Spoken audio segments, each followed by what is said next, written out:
प्रियांनो, तारणाऱ्या प्रभू येशू ख्रिस्ताच्या सामर्थ्यवान नावात आपणा सर्वांस प्रेमपूर्वक सलाम. आजच्या अध्ययनामध्ये आपण पाहतो की येशू येरुशलेम येथे पोहोचलेला आहे. तो आता येरुशलेम विषयी आणि मंदिराविषयी भविष्यवाणी उच्चारत आहे. हे मंदिर हेरोदाने बांधले होते. मंदिराच्या भव्यतेमुळे यहुद्यांना या मंदिराबद्दल अतिशय अभिमान होता. येशूने या मंदिराविषयी कोणती भविष्यवाणी केली हे आपण पाहणार आहोत. चला तर मग आज आपण आजच्या अध्ययनाची सुरुवात करूया. श्रोतनो, आज आपण मत्तेकृ शुभवर्तमान ह्याच्या 23व्या अध्यायाच्या 34 वचनापासून आपले अध्ययन पुढे चालू ठेवणार आहोत. जर आपणाजवळ नवीन करार आहे तर अवश्य उघडा मत्तेकृ शुभवर्तमान 23वा अध्याय आणि 34 वचनापासून पुढे. 34 आणि 35 वचने सांगतात, म्हणून पहा, मी तुम्हाकडे संदेष्टे, ज्ञानी व शास्त्री ह्यास पाठवितो.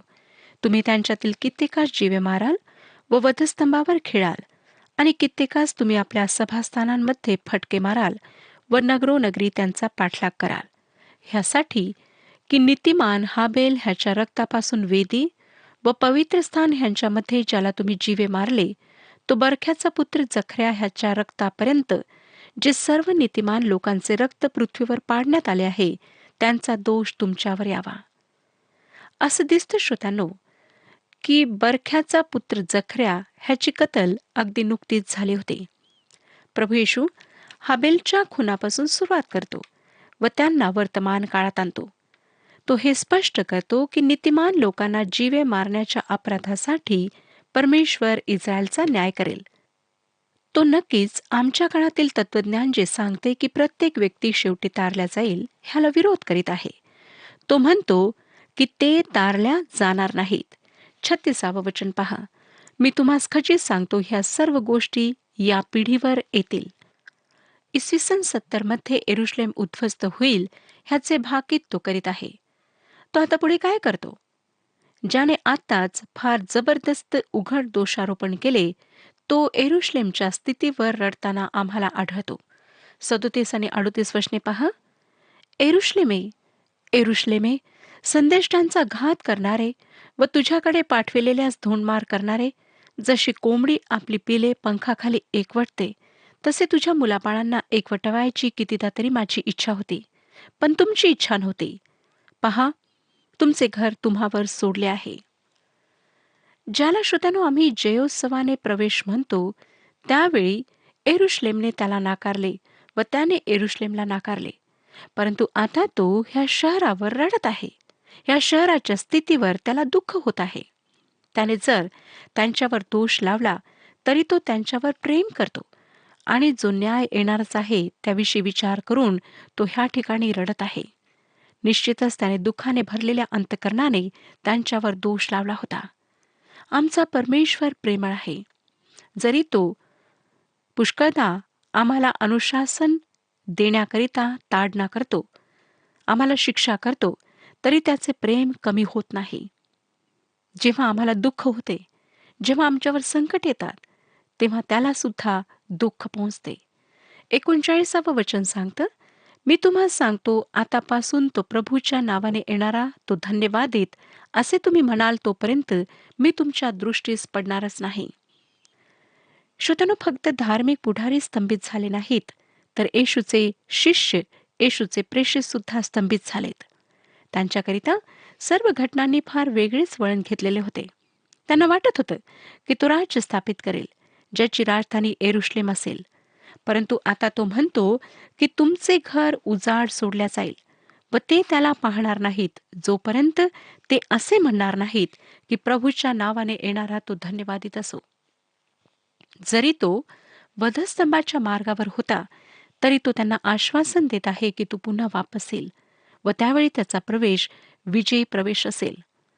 अर्थातच राज्य पुढे ढकलण्यात येईल. काही लोक ह्यावर आक्षेप घेतात, परंतु ह्यावर आक्षेप घेण्याआधी त्यांनी येशूच्या भाषेवर आक्षेप घ्यायला हवा. तो त्याच्या शिष्यांना म्हणतो की तो त्याचे राज्य पृथ्वीवर ह्यावेळी स्थापित करणार नाही, परंतु तो ते स्थापित करण्याकरिता पुन्हा येईल. ह्याचाच अर्थ की राज्य पुढे ढकलण्यात आले, होय ना? प्रेषित त्याचे हे बोलणे ऐकून आश्चर्यचकित व निराश झाले म्हणून ते 3 प्रश्न घेऊन त्याच्याकडे येत आहेत, जे आपण आता पुढच्या अध्यायात पाहणार आहोत. 24वा अध्याय ह्यामध्ये शिष्य येशूला 3 प्रश्न विचारतात आणि येशू त्यापैकी 2 जे युगाच्या समाप्तीच्या चिन्हाविषयी आणि त्याच्या येण्याच्या चिन्हाविषयी आहेत, त्यांचे उत्तर देतो. मत्ते कृष्णवर्तमान 24वा अध्याय आणि 25वा अध्याय जैतुनाच्या डोंगरावरील प्रवचन म्हणून प्रचलित आहे. हे भाषण ह्या शुभवर्तमानात असलेल्या 3 प्रमुख संभाषणांपैकी शेवटले आहे. पहिलं, मत्ते कृष्णवर्तमान 5वा अध्याय ते 7वा अध्याय. त्यामध्ये राज्याचे नियम आम्हाला पाहायला मिळतात, राज्याची नीती तत्वे पाहायला मिळतात आणि हे एक डोंगरावरील प्रवचन आहे. नंतर राज्याचे नियम आम्हाला मत्ते कृष्णवर्तमान 13वा अध्याय ह्यामध्ये पाहायला मिळतात. त्यामध्ये राज्याच्या स्थितीची घोषणा करण्यात आलेली आहे, जी वर्तमान काळात आहे. ह्यामध्ये गूढ दृष्टांत आम्हाला वाचायला मिळतात. नंतर मत्ते कृष्णवर्तमान 24वा अध्याय आणि 25वा अध्याय ह्यामध्ये राज्याचा शेवट आम्हाला पाहायला मिळतो. हे जैतुनाच्या डोंगरावरील प्रवचन आहे, ज्यामध्ये राज्याचे भविष्य सांगण्यात आलेले आहे. ह्यांना प्रमुख प्रवचन म्हणण्यात येते, कारण त्यांचा विस्तार, त्यात समाविष्ट असलेल्या गोष्टी, त्यांच्या उद्देशामुळे ह्यांना प्रमुख प्रवचन असे संबोधण्यात येते. प्रभू येशूने धार्मिक पुढाऱ्यांना दोषी ठरवले. त्याने येरुशलेमकडे आपली पाठ फिरवली आणि त्यांना सांगितले की त्यांचे घर अर्थात मंदिर आता उजाड पडले आहे. 24वा अध्याय पहिलं वचन पहा. मग येशू मंदिरातून बाहेर निघून चालला असता त्याचे शिष्य त्याला मंदिराच्या इमारती दाखवावयास जवळ आले. आताच येशूने त्यांना सांगितले होते की त्याचे राज्य स्थापित होणे पुढे ढकलल्या जाईल आणि मंदिर उजाड पडेल. मंदिर बऱ्याच इमारतींनी बनलेले होते. हेच ते मंदिर होते जे हेरोद बांधित होता व बांधकाम अद्यापही सुरू होते. हे पांढऱ्या संगमरवरी दगडांनी बनलेले होते व ह्यावेळी फार सुंदर दिसत होते. शिष्य त्याच्या ह्या बोलण्यामुळे अस्वस्थ झाले की हे उजाड पडेल असे हा का म्हणत आहे. म्हणून शिष्य त्याच्याकडे येत आहेत व मंदिराच्या भोवताली फिरून ते किती चांगले आहे हे त्याला दाखवू इच्छित आहेत. दुसरं वचन पहा. तेव्हा येशू त्यास म्हणाला, हे सर्व तुम्हाला दिसते ना? मी तुम्हाला खचित सांगतो, येथे चिऱ्यावर असा एकही चिरा राहणार नाही की जो पाडला जाणार नाही. प्रभू येशू ख्रिस्त त्यांना विचारतो की हे सर्व तुम्हाला दिसते ना? शिष्यांना वाटले की त्यांनी तर ते पाहिलेले आहे आणि म्हणून त्यांनी त्याला ते पाहण्याकरिता सांगितले. म्हणून त्याने त्यांना म्हटले, काय तुम्ही खरोखर पाहता? आज आमच्या समकालीन समाजात हा एक चांगला प्रश्न आहे, ज्याकडे आम्ही लक्ष पुरवायला हवे. काय आम्ही आमच्या भोवतालचे जग पाहिले आहे? आज आम्ही जे पाहतो ते एक दिवस लोप पावणार आहे. हे आम्हाला शक्य वाटत नाही, परंतु ते होणार आहे. अशाच प्रकारे शिष्यांना सुद्धा वाटले. प्रभू येशू त्यांना पुढे म्हणाला, येथे चिऱ्यावर असा एकही चिरा राहणार नाही जो पाडला जाणार नाही. त्याच्या पहिल्या विधानाने ते स्तंभित झाले होते. हे विधान ऐकून त्यांना निश्चितच प्रचंड आघात झाला असेल. येरुशलेमची भिंत ज्या ठिकाणी लोक जाऊन रडतात, त्या ठिकाणचे दगड कसे झिजलेले आहेत हे एक व्यक्ती डॉक्टर मगी, जे देवाचे सेवक आहेत, त्यांना सांगत होता. परंतु डॉक्टर मगी त्यामुळे अधिक प्रभावित झाले नाहीत. परंतु ती भिंत किती वेगवेगळ्या प्रकारच्या दगडांनी बांधल्या गेली आहे हे पाहून ते प्रभावित झालेत. श्रोत्यानो, इतिहास आम्हाला सांगतो की ही भिंत वेगवेगळ्या समयी वेगवेगळ्या इमारतीतून दगड आणून बांधण्यात आली. मंदिराचा कळस सुद्धा अशाच प्रकारच्या दगडांनी बांधण्यात आला होता. ह्याचा अर्थ काय? ह्याचा अर्थ एकही दगड एकावर एक राहिला नव्हता. बांधणाऱ्यांना वेगवेगळ्या ठिकाणाहून दगड आणून बांधावे लागले, कारण इसवी सन 70 मध्ये टायटस रोमीने ह्या शहराला पूर्णपणे उद्ध्वस्त केले होते. जरी श्रोत्यांनो, आमच्याकरिता हा फार पुरातन इतिहास आहे, तरी हे प्रकटीकरण शिष्यांकरिता धक्कादायक होते. त्यांनी आपसात बोलणे केले आणि येशूकडे 3 प्रश्न घेऊन ते आलेत. 3रं वचन पहा. 24वा अध्याय 3रे वचन. तो जैतुनाच्या डोंगरावर बसला असता शिष्य त्याच्याकडे एकांती येऊन म्हणाले, ह्या गोष्टी केव्हा होतील आणि आपल्या येण्याचे व ह्या युगाच्या समाप्तीचे चिन्ह काय हे आम्हा सांगा. ह्या गोष्टी केव्हा होतील, अर्थात चिऱ्यावर एकही चिरा राहणार नाही, हे कधी घडेल? दुसरा त्यांचा प्रश्न होता, आपल्या येण्याचे चिन्ह काय? ह्या प्रश्नाचे उत्तर 23 ते 51 ह्या वचनांमध्ये आम्हाला वाचायला मिळते. नंतर तिसरा त्यांचा प्रश्न होता, युगाच्या समाप्तीचे चिन्ह काय? ह्याचे उत्तर 9 पासून 22 ह्या वचनांमध्ये आम्हाला पाहायला मिळते. ह्या तिन्ही प्रश्नांचे उत्तर प्रभू येशू जैतुनाच्या डोंगरावरील प्रवचन ज्याला आम्ही म्हणतो त्यामध्ये देणार आहे. ह्या गोष्टी जैतुनाच्या डोंगरावर झाल्यात. आता पहिला जो प्रश्न आहे की ह्या गोष्टी केव्हा होतील? एक चिरा दुसऱ्या चिऱ्यावर राहणार नाही ह्याचे उत्तर मत्तेकृ शुभवर्तमानात देण्यात आलेले नाही. आम्हाला ते लूककृ शुभवर्तमानामध्ये मिळते व त्याचा काही भाग मार्कृ शुभवर्तमानामध्ये मिळतो. मत्तेकृ शुभवर्तमानात ह्याचा समावेश का नाही हा प्रश्न आहे. कारण मत्तेकृ शुभवर्तमान राजाचे शुभवर्तमान आहे. हे राजाला सादर करते. येरुशलेमेचा इसवी सन 70 मध्ये जो विध्वंस करण्यात आला त्याचा संबंध आम्ही ज्या काळात राहत आहोत त्याच्याशी थोडा बहुत आहे. परंतु जेव्हा राजा येईल तेव्हा भविष्य काळात ह्याचा संबंध नाही. म्हणून जैतुनाच्या डोंगरावरील प्रवचनाचा हा भाग मत्तेकृ शुभवर्तमानामध्ये लिहिलेला नाही. आमच्या प्रभूने काय उत्तर दिले ते आपण लूककृ शुभवर्तमान 21 अध्याय 20 ते 24 ह्या वचनांमधून पाहूया. वाचूया श्रोतांनो. लूककृ शुभवर्तमान 21 अध्याय 20 ते 24 वचने. परंतु येरुशलेमेत सैन्यांचा वेढा पडत आहे असे पाहाल तेव्हा ती ओसाड पडण्याची वेळ जवळ आली आहे असे समजा. त्यावेळेस जे यहुदियात असतील त्यांनी डोंगरात पळून जावे, जे येरुशलेमेत असतील त्यांनी बाहेर निघून जावे व जे शिवारात असतील त्यांनी तिच्या आत येऊ नये. कारण शास्त्रलेखातल्या सर्व गोष्टी पूर्ण होण्यासाठी हे सूड घेण्याचे दिवस आहेत. त्या दिवसात ज्या गरोदर व ज्या अंगावर पाजणाऱ्या स्त्रिया असतील त्यांची केवढी दुर्दशा होणार. कारण देशावर मोठे संकट येईल व ह्या लोकांवर कोप होईल. ते तरवारीच्या धारेने पडतील. त्यास बंदिवान करून सर्व राष्ट्रांमध्ये नेतील आणि परराष्ट्रीयांची सद्दी संपेल तोपर्यंत परराष्ट्रीय येरुशलेमेस पायाखाली तुडवितील.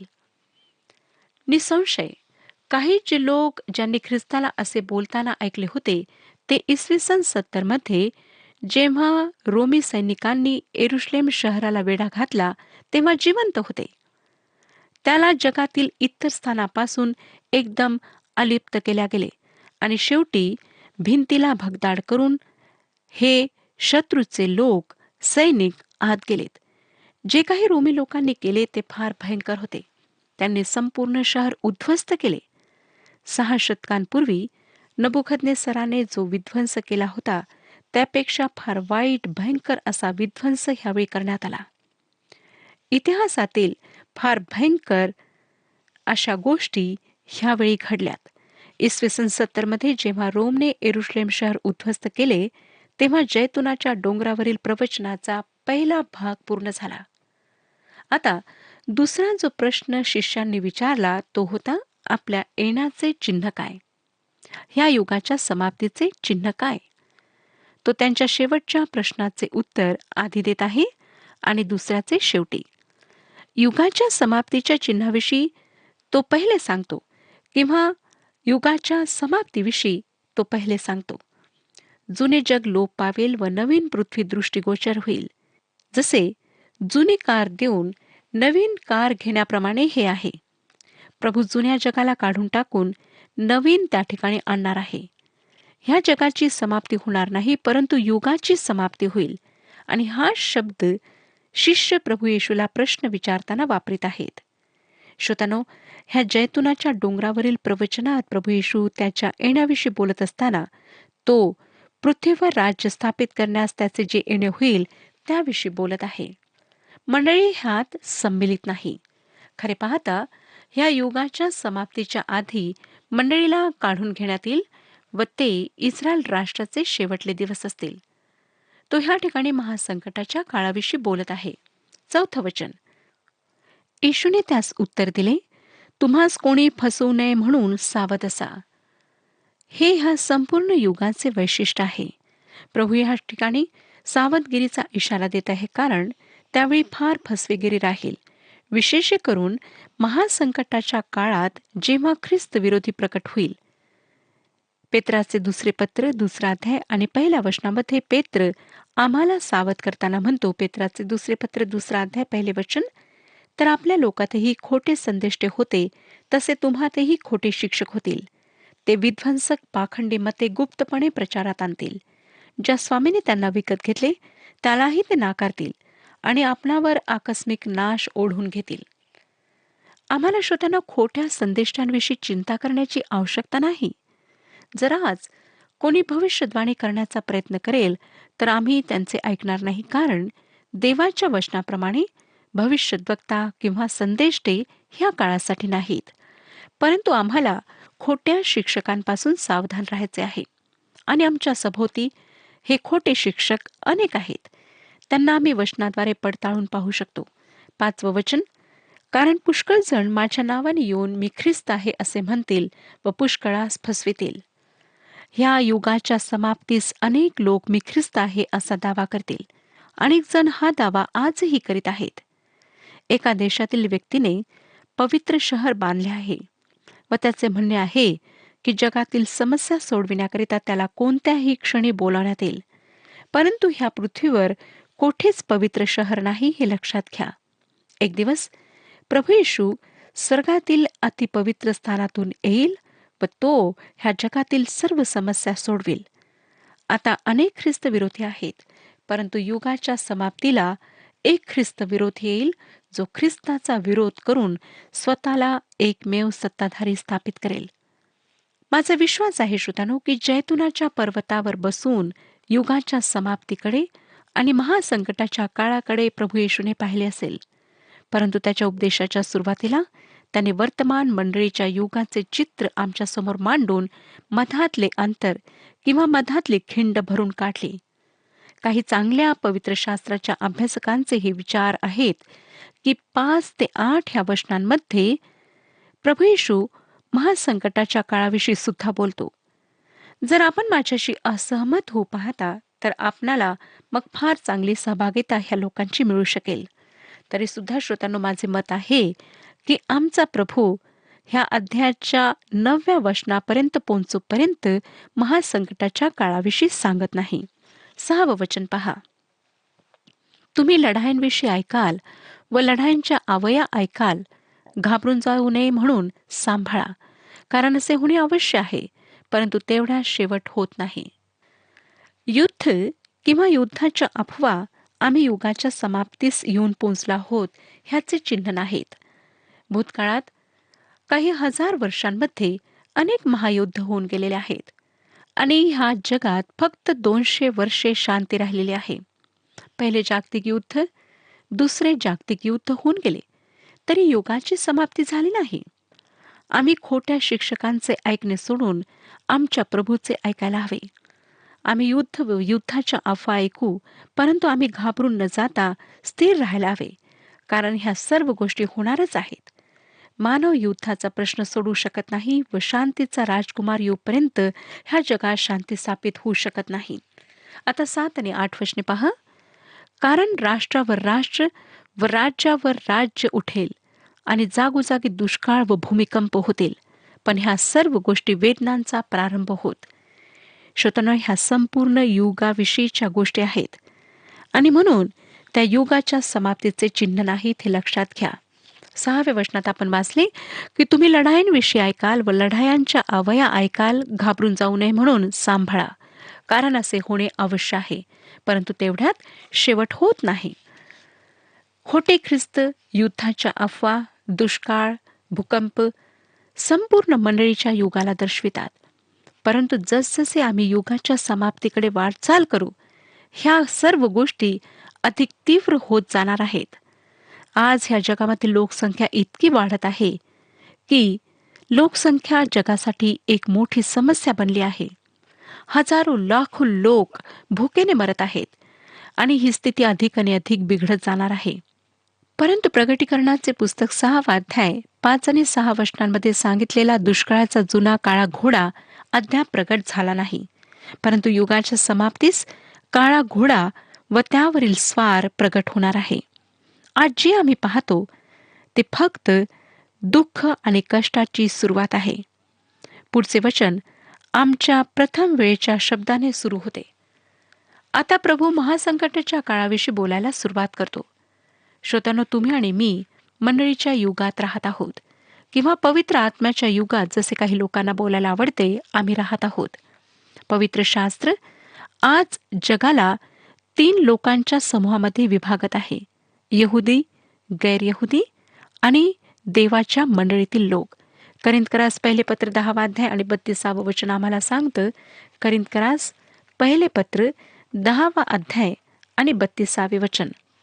यहुदी, हेलेनी व देवाची मंडळी ह्यांच्यापैकी कोणालाही अडखविणारे होऊ नका. आजच्या युगात परमेश्वर त्याच्या नावासाठी यहुदी आणि हेलेनी ह्यांच्यामधून लोक घेऊन तिसऱ्या समूहाला अर्थात देवाच्या मंडळीला तयार करीत आहे आणि त्यासाठी तो ह्या लोकांना बाहेर बोलावित आहे.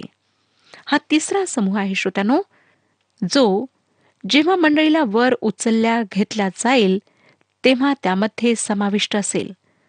आणि जेव्हा देवाची मंडळी वर उचलल्या जाईल अर्थात जेव्हा रॅप्चर होईल, त्यानंतर महासंकटाचा काळ सुरू होईल. आणि मला वाटतं 9वे वचन त्या प्रारंभाविषयी बोलते आणि त्याविषयी आम्ही पुढच्या कार्यक्रमामध्ये पाहणार आहोत. परंतु श्रोत्यानो, त्याआधी मी आपणाला एक गोष्ट सांगू इच्छिते की आज कृपेची वेळ आहे. परमेश्वर आम्हाला संधी देत आहे. तो आपल्या वचनाच्याद्वारे स्पष्टपणे आमच्याशी बोलत आहे की हीच वेळ आहे. तुम्ही तारण प्राप्त करून घ्या, पापांची क्षमा प्राप्त करून घ्या, पापांपासून मुक्ती प्राप्त करून घ्या. जर आम्ही स्वप्रयत्नांनी पापांपासून मुक्ती आणि तारण प्राप्त करण्याचा प्रयत्न करू तर आमचे प्रयत्न सगळे व्यर्थ आहेत, कारण आम्ही स्वप्रयत्नांनी हे प्राप्त करून घेऊ शकत नाही. त्यासाठी एकच उपाय आहे, तो म्हणजे प्रभू येशू ख्रिस्त. प्रभू येशू ख्रिस्त संपूर्ण मानवजातीचे पाप स्वतःवर घेऊन त्या वधस्तंभावर मारल्या गेला. त्याने आपले पवित्र रक्त त्या ठिकाणी सांडवले, जेणेकरून आमचा स्वर्गात प्रवेश व्हावा, आमचा आणि परमेश्वराचा संबंध स्थापित व्हावा. तोच प्रभू येशू ख्रिस्त आज आपणातील प्रत्येकाला आमंत्रित करीत आहे की तुम्ही माझ्याजवळ या आणि तारण प्राप्त करून घ्या, नाश होऊ नका. श्रोत्यानो, परंतु हाच येशू ख्रिस्त एक दिवस न्यायाधीश म्हणून येणार आहे. म्हणून त्याआधी आपल्या जीवनाविषयी निर्णय घ्या. प्रभू परमेश्वर ह्या विषयात आपले मार्गदर्शन करो आणि आपणाला आशीर्वाद देऊ. प्रियानो, प्रभू येशू ख्रिस्ताची इच्छा आहे की तुमचे आणि माझे जीवन परमेश्वराच्या सानिध्यात राहण्यासाठी असावे. आपण केवळ शब्द आणि विधींनी देवावर प्रेम करू नये, तर आपल्या मनापासून खऱ्या अंतःकरणाने प्रेम केले पाहिजे. आमचे आद्य कर्तव्य हेच आहे की आम्ही त्याच्या आज्ञा स्वीकाराव्या आणि त्याचे पालन करावे. विचार करा की काय आपल्या जीवनास येशू दोष देत आहे? काय आमचा नाश होणार म्हणून येशू शोक करीत आहे? प्रियानो, येशूमध्ये आशा आहे. तो आमचा उद्धार करण्यासाठी, तारण देण्यासाठी आहे. आपण हे आपल्या हृदयामध्ये ठसवून घेण्याचा प्रयत्न करू. आपण प्रार्थना करू. सर्व सृष्टीच्या निर्माणकर्त्या आमच्या प्रेमळ प्रभूजी, तुझ्या नावाला आम्ही मान, महिमा आणि गौरव देतो. आम्ही तुझे आभार मानतो आमच्या जीवनाबद्दल, यासाठी की तू आमच्या जीवनामध्ये दररोज तुझ्या वचनांच्या द्वारे शिकवत आहेस, की जेणेकरून आमचं जीवन बदलून जावं. होय प्रभूजी, तुझ्यावरती परिपूर्णतेने विसंबून राहण्यासाठी तू आम्हाला सहाय्य कर. होय प्रभूजी, आमच्या अंतःकरणामध्ये तू प्रीती निर्माण कर. होय प्रभूजी, तुझ्या आज्ञा पाळण्यासाठी तू आम्हाला सहाय्य कर. प्रभूजी, आमच्यामध्ये काही उणेपण असेल, तू काढून टाकणारा जिवंत देव आहेस हे आम्हाला ठाऊक आहे. आणि म्हणून प्रभूजी, आम्ही सदैव तुझ्यामध्ये आनंद करावा, पापापासून आम्ही दूर राहावं, म्हणून तू आम्हाला सहाय्य कर. येथून पुढची सर्व वेळ आम्ही तुझ्या हाती सोपवितो आणि येशू ख्रिस्त आमचा प्रभू याच्या द्वारे मागतो म्हणून तू ऐक. आमेन. आपली पापे पदरी घ्या आणि पापापासून दूर राहा. प्रभू आपणास मार्गदर्शन करो.